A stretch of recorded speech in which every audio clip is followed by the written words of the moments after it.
With Toy Story being kind of a surprise monster hit, it was no wonder that there was a big rush to get out their next film, A Bug's Life. And in talking about this film, it's probably fair to give a little background about this as well. In fact, I dare even say it's inevitable. Katzenberg, one of the huge names at Disney, left very shortly after Toy Story premiered.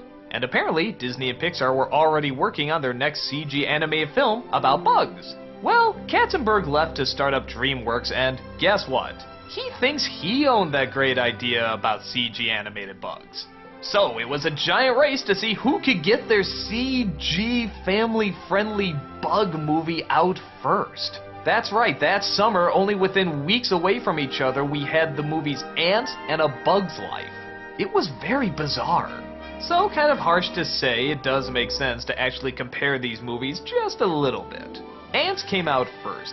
It starred Woody Allen playing, big shock, an ant. He befriends a princess ant, and he leaves the colony in search of adventure, which ultimately ends up with him saving the day.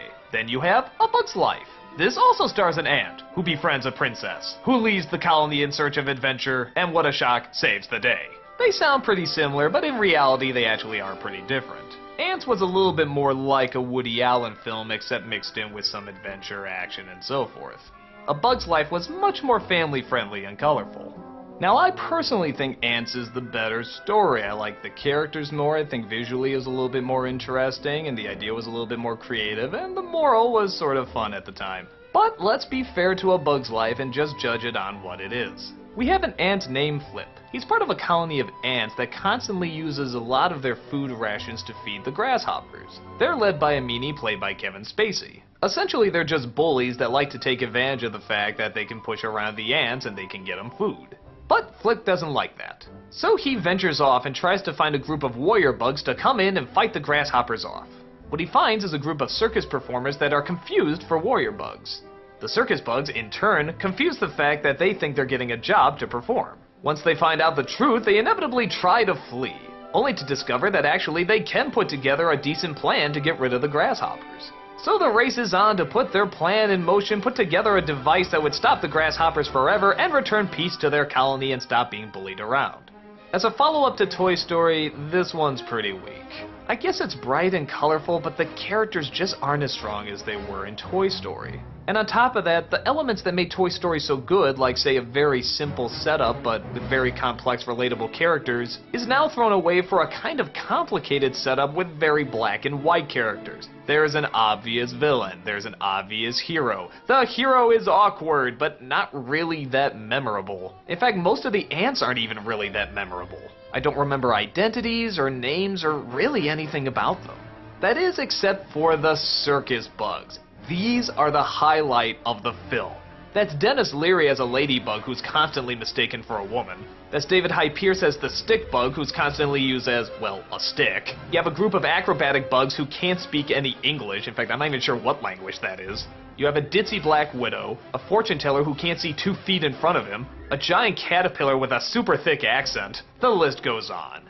The way these characters work off each other and the constant one-liners are just hilarious. The point where they finally figure out that they're supposed to be warriors and not performers is one of the highlights of the film. Look how cowardly they suddenly all turn. Anything with these characters is great. But sadly, as I said before, the rest of the film is kind of bland. Is it terrible? Not really. I mean, it's a standalone film, it's kind of just your generic story of mistaken identity. But sadly, that leads to the generic consequences as well. The liar reveal, which as most of you know, I hate.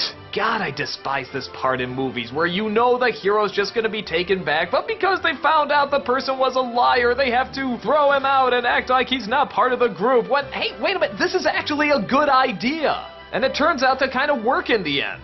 It's not funny, it's not suspenseful, it's not dramatic because we know everything that's going to happen. Maybe if the main characters were a little bit more engaging, but they're not. They're just kind of generic too. But to be fair, for a lot of people, they don't mind this kind of story. They enjoy this kind of story. They like watching it. They like seeing the hero go through this journey where they're cast out only to get the nerve to come back and be strong again. And you know what? If it does it for you, great. Because really, in the end of the day, A Bug's Life doesn't have anything terrible in it. It's just stuff we've seen before. But if you don't mind seeing this stuff, it still has a few good highlights, like I said, the circus bugs and the colors. But for me, both as a standalone film and especially as a follow-up to Toy Story, this one seems pretty weak.